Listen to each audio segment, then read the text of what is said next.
شازیہ نے اپنے والدین کی مرضی کے خلاف عدالت میں جا کر نذیر سے اپنی پسند کی شادی کی تھی۔ شروع میں نذیر کے گھر والے بھی اس شادی کے خلاف تھے، لیکن بیٹے کی ضد سے مجبور ہو کر اس کے والدین نے شادی کے ایک ماہ بعد ہی شازیہ کو اپنی بہو تسلیم کر لیا تھا اور اسے گھر میں رہنے کی اجازت دے دی تھی۔ پھر بھی شازیہ کا رویہ اپنے ساس سسر کے ساتھ بالکل بھی اچھا نہیں تھا۔ آئے دن کسی نہ کسی بات کو لے کر گھر میں جھگڑا رہتا تھا۔ کچھ ماہ بعد ہی شازیہ نے الگ گھر میں رہنے کی ضد کی تو نذیر نے بیوی کے اصرار پر الگ گھر لے لیا۔ شادی کو 1 سال گزر چکا تھا لیکن ابھی تک ان کے ہاں اولاد نہیں ہوئی تھی۔ نذیر مزدوری کرتا تھا اور قلیل آمدنی سے اپنا گھر چلاتا تھا۔ سارا دن کام کے سلسلے میں وہ گھر سے باہر رہتا اور شازیہ گھر میں اکیلی رہتی۔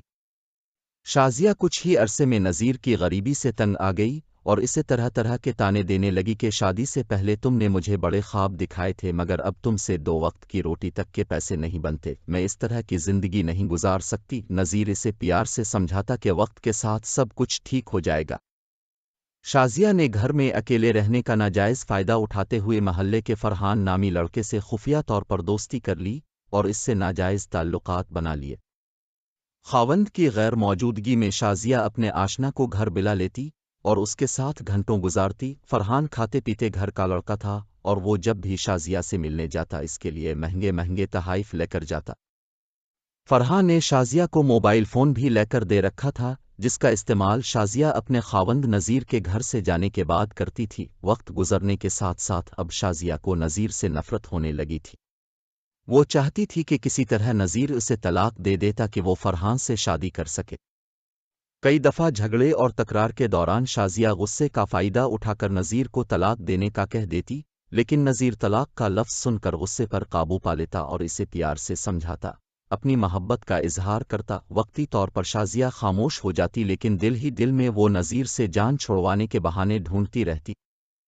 فرحان اور شازیہ کا تعلق زیادہ دیر تک خفیہ نہیں رہا بلکہ اس کے بارے میں محلے والوں کو علم ہو گیا۔ اکثر لوگوں نے فرحان کو نذیر کے گھر آتے جاتے دیکھا تھا۔ آہستہ ان دونوں کے بارے میں باتیں ہونے لگیں، جس کا علم آخر کار رنضبیر کو بھی ہو گیا۔ نذیر کو یہ سن کر بہت غصہ آیا لیکن اس نے اپنی بیوی پر ظاہر نہیں ہونے دیا کہ وہ اس کے بارے میں سب کچھ جان گیا ہے۔ نذیر نے پلان بنایا کہ وہ ان دونوں کو رنگوں ہاتھ پکڑے گا۔ اگلی صبح نذیر حسب معمول کام کا کہہ کر گھر سے نکل گیا، لیکن کام پر جانے کی بجائے قریب ہی ایک جگہ چھپ کر نگرانی کرنے لگا۔ تھوڑی ہی دیر بعد شازیہ نے فرحان کو گھر بلا لیا۔ فرحان کو گھر میں داخل ہوتے دیکھ کر نذیر کے غصے کی انتہا نہ رہی، لیکن صبر سے کام لیتے ہوئے اس نے کچھ دیر مزید رکنے کا فیصلہ کیا۔ تقریباً آدھے گھنٹے بعد نذیر دیوار پھلانگ کر گھر داخل ہوا تو اس نے دیکھا کہ اس کی بیوی فرحان کے ساتھ بستر پر موجود ہے۔ تیش کے عالم میں کچن سے چھری اٹھا کر نذیر کمرے میں داخل ہوا اور سیدھا فرحان پر حملہ کرنے کی کوشش کی۔ فرحان نے زوردار دھکا دے کر نذیر کو بیڈ پر گرا دیا اور خود وہاں سے بھاگ نکلا، لیکن شازیہ نے کھیل ختم ہوتے دیکھ کر وہی چھری اٹھا کر نذیر کے سینے میں گائسا دی، جس کے نتیجے میں چند ہی منٹ میں نذیر کی موت ہو گئی۔ جھگڑے کی آوازیں سن کر محلے داروں نے پولیس کو اطلاع دے دی۔ پولیس نے موقع پر پہنچ کر شازیہ کو حراست میں لے لیا اور نذیر کی لاش کو پوسٹ مارٹم کے لیے بھجوا دیا۔ فرحان کے خلاف کوئی جرم ثابت نہیں ہو سکا، اس لیے عدالت نے اسے شک کا فائدہ دیتے ہوئے بری کر دیا۔ پولیس کی تفتیش کے دوران نذیر کے والدین نے بتایا کہ شازیہ نے ان کے بیٹے کا جینا حرام کر رکھا تھا۔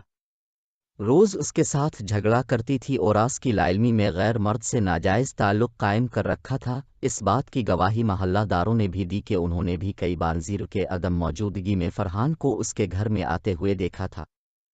شازیہ کے خلاف نذیر کے قتل کے الزام میں مقدمہ چلا۔ سارے ثبوت اور گواہیاں شازیہ کے خلاف تھیں۔ خود شازیہ بھی نذیر کے قتل سے انکار نہ کر سکی، جس پر عدالت نے دفعہ 302 تزیرات پاکستان کے تحت شازیہ کو پھانسی کی سزا سنا دی۔ شازیہ کو اپنے شوہر کو قتل کرنے پر ذرہ برابر بھی ملال نہیں۔ شازیہ کے طور طریقوں میں کوئی فرق نہ آیا بلکہ سزائے موت کا انتظار کرتے ہوئے نہ صرف وہ اپنے خفیہ آشنا فرحان کو ملاقات کے لیے بلاتی رہتی تھی، بلکہ اس نے جیل کے ایک وارڈر توقیر سے بھی خفیہ طور پر دوستی کر لی اور ناجائز تعلق کی خواہش ظاہر کی۔ جلد ہی شازیہ حاملہ ہو گئی، جس کا علم کسی کو بھی نہیں تھا۔